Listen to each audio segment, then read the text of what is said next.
Mario, buenas tardes. Hola Julio, buenas tardes, un gusto estar aquí contigo y con tu audiencia. Gracias, Mario. Mario, pues, ¿qué está pasando? ¿Qué sucede? ¿Cuál es el contexto de lo que implica esta visita de Nancy Pelosi y sus intereses en esta visita a Taiwán, Mario? Bueno, pues tenemos una geopolítica en el mundo muy agitada, ¿no? En estos últimos meses sabemos que a partir de la guerra ruso-ucraniana pues están realineando también los polos políticos a nivel internacional y pues yo no creo que vayamos hacia un mundo bipolar como antes teníamos en la Guerra Fría y de ahí que sea relevante también ahora el papel de China, porque en algunas cosas juega con Rusia y en otras no. Y ahora en este contexto, pues sabemos que Taiwán, una isla que depende de China de alguna forma, pero no es un estado independiente y soberano por sí mismo, al menos no está reconocido incluso por los Estados Unidos, se da esta visita de Nancy Pelosi, que efectivamente Julio Nancy pues es la líder de los demócratas en el Congreso. Sabemos que es una política con muchísima experiencia y también que, bueno, ha estado ligado a intereses económicos. De ahí que su visita a Taiwán sea muy simbólica, tenga mucho peso y además que no había tenido Estados Unidos un representante de tal calibre en los últimos 25 años en Taiwán. Entonces, todo esto hace que escale la tensión entre Estados Unidos y China a partir de China y Taiwán y que en estos momentos, pues efectivamente ya haya sanciones económicas, ya haya simulacros o ensayos bélicos militares y pues Nancy ya se fue de la isla, pero sigue la tensión, ¿no? Hay opiniones, Mario, desde quienes dicen, pues, ¿qué es lo que limita a la presidenta de una de las cámaras del Poder Legislativo de Estados Unidos a visitar, en este caso, a la isla de Taiwán? Finalmente es un acto de diplomacia, es un acto de cortesía o de protocolos. En fin, hay quienes justifican y dicen que no debería haber tal revuelo por esta visita y quienes plantean que es una provocación, a China y que esto va a traer y a generar graves consecuencias. ¿Cuál es tu punto de vista, Mario? Sí, mira, bueno, hay que decir que de entrada esta visita no es aislada, se da en un contexto de una visita de un comité legislativo a varios de los aliados de Estados Unidos en Asia, que incluye, pues, por supuesto, Japón, Corea, Singapur. Y entonces el problema también es que Nancy Pelosi originalmente no había dicho que iba, estaba fuera de ese itinerario y de repente se incluye. Dicen que por cuestiones de política o de seguridad, ¿no? Pero una vez que llega Nancy Pelosi, también su discurso ya empieza a ser un poco más fuerte, empieza a decir que Taiwán es un aliado de los Estados Unidos, que siempre Estados Unidos ha estado con él. También hace una carta o escribe una carta al Washington Post diciendo que defiende la democracia en Taiwán y empieza a politizarse este asunto.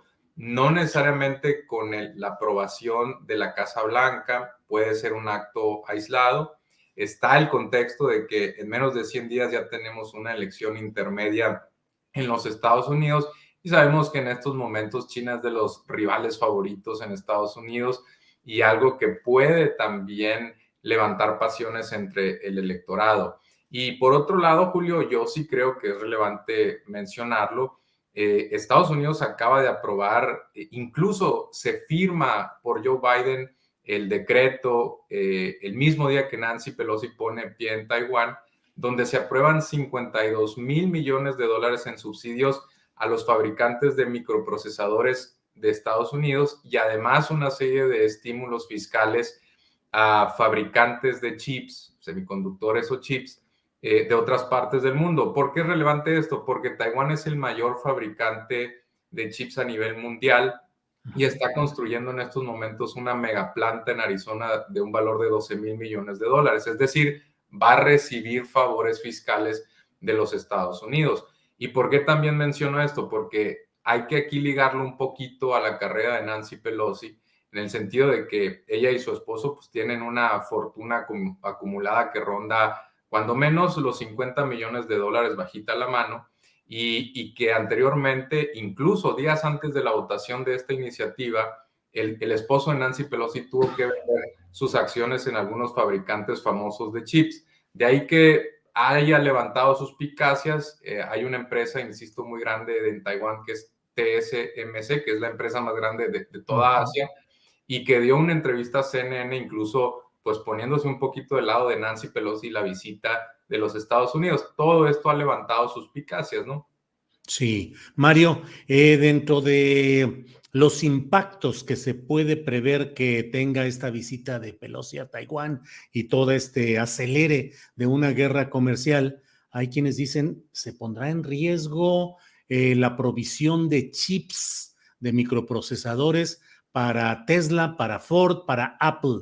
Es decir, que puede haber una crisis en el suministro de esos ingredientes para la construcción de procesadores y todo lo que implica, Mario Campa? Bueno, TSMC es uno de los proveedores más grandes de Apple, ¿no? Fabricante pues famoso de los iPhones. Y sí, ya incluso Estados Unidos aprueba esta ley para estimular, digamos, a esta industria, basado también en seguridad nacional, y seguridad nacional no solamente por cuestiones de soberanía, pues en una especie de cuestión abstracta, sino soberanía también entendida como demarcación de China, que es otro fabricante importante de chips. Entonces, creo que tiene que ver mucho con esto, con Estados Unidos restar dependencia económica de las grandes tecnológicas de China, y pues ahí es donde entra Taiwán en juego. Yo sí creo que tiene también mucho que ver con esto. La visita también, por ejemplo, involucra o la gira, visitas a Corea, otro fabricante de microprocesadores muy grande, Samsung.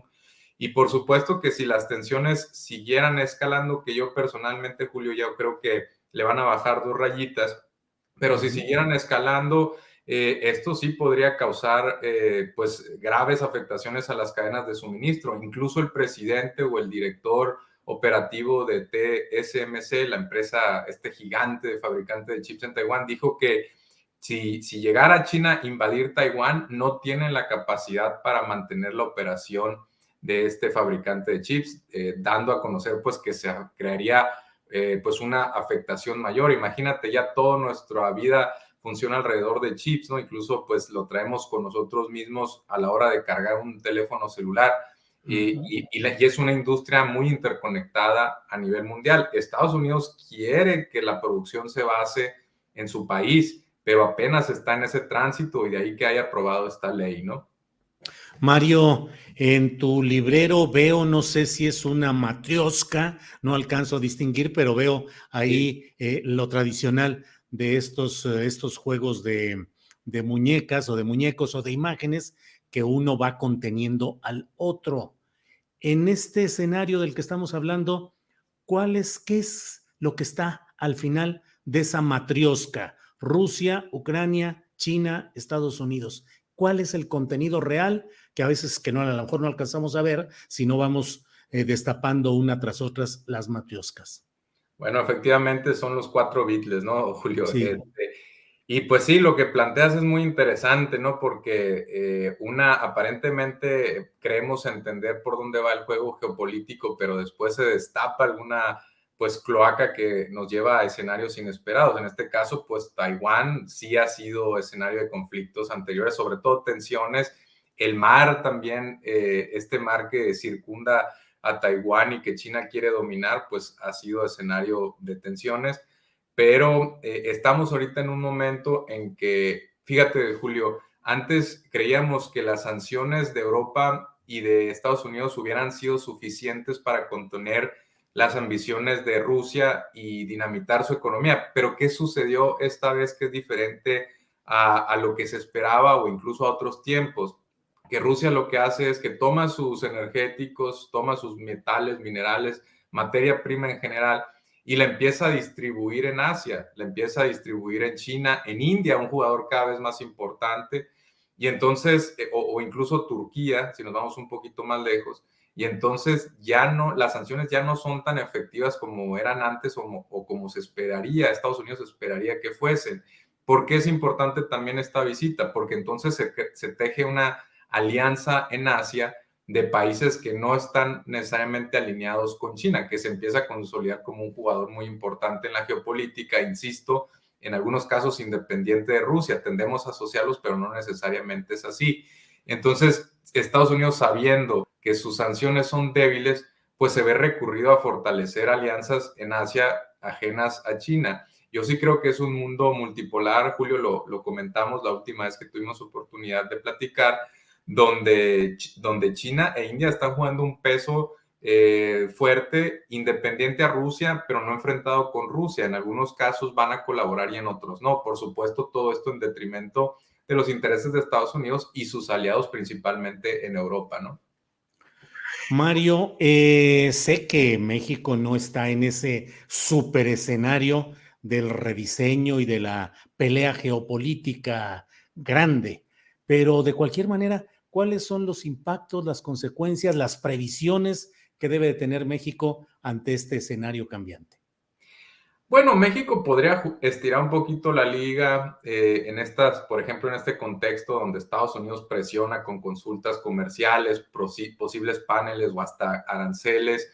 En el contexto del TEMEC, podría estirar un poco la liga y crear algún tipo de alianza con China. Difícilmente un tratado de libre comercio se va a dar, no nos conviene necesariamente. En algunos casos seguimos compitiendo directamente con China.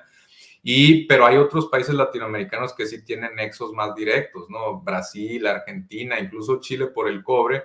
Y en ese caso también México podría jugar un papel indirecto a través de una triangulación con América Latina, donde se teja un eje en el Pacífico.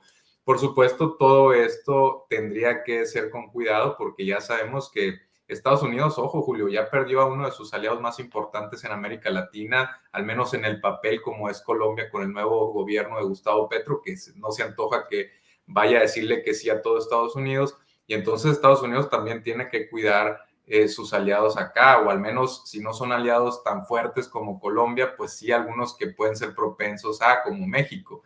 Y si empieza a querer renegociar el Tratado de Libre Comercio, a estirar la liga también con México, pues México debería empezar a ver hacia el sur y también un poco hacia Asia, considerando que nunca va a ser un jugador tan importante como lo es Estados Unidos por cuestiones geográficas, pero que sí se puede ir incrementando la relación y eso sería un balazo en el pie para los Estados Unidos, ¿no? Ujú.